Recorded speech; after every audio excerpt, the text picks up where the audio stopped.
When the laws of men violate the laws of God, our duty is clear.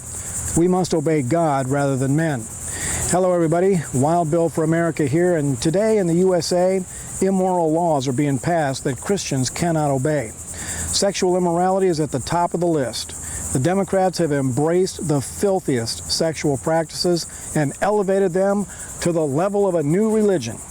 Vice President Joe Biden recently declared that gay rights trump religious rights. Sorry, Joe, you have no authority to trample on the Word of God, especially in the United States of America, where the Founding Fathers enshrined religious freedom and freedom of speech as the #1 most important freedoms in this nation. First and foremost, God says no fornication, adultery, homosexual, or lesbian behavior. Embracing such practices opens up a nation to all kinds of evil. In the book of Romans, God spells out what is in the hearts of sexually immoral men and women. Here's what God says in Romans 1, starting with verse 28. And just as they did not see fit to acknowledge God any longer, God gave them over to depraved minds to do things which are not proper, being filled with all unrighteousness, wickedness, greed, evil, full of envy, murder, strife, deceit, malice.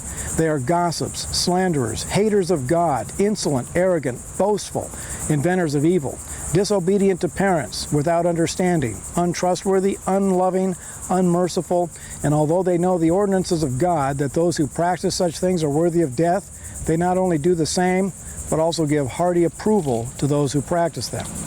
That is God's declaration on exactly what the gay rights people are all about. Why in the world would any sane nation want to bring that stuff to the people and the families that live there? No business should be forced to hire a person of low moral character. I do not want such a person preparing my food. No law enforcement agency should pin a badge on such a person.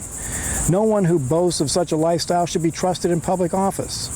No one should be forced to rent their home to such a person. Children should not have such people teaching them and serving as role models in the public schools. And no Christian church, school, or business should be forced by the government to hire such people. And here's where the Outlaws Chapel comes in. We, the Christian men and women of America, will not bow down to blasphemous laws that violate God's law and bring immorality, violence, and sickness upon America. We have been commanded by God to stand firm as salt and light to our communities, to preserve the moral standards upon which the USA was founded, and to shine the light of the gospel in every area of our culture, our government, and our communities. Oh, the enemies of faith will hate it when men and women of faith rise up and say, "No more" to the filth and corruption of immoral people. The next few years are going to be difficult for the Christians of America.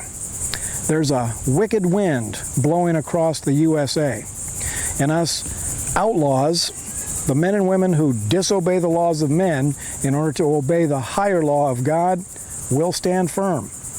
Now, if you've had enough of the immoral agendas being forced on America, then please help keep these videos on the air by donating at www.outlawschapel.com. This is Wild Bill for America. Thank you for watching, and America bless God again.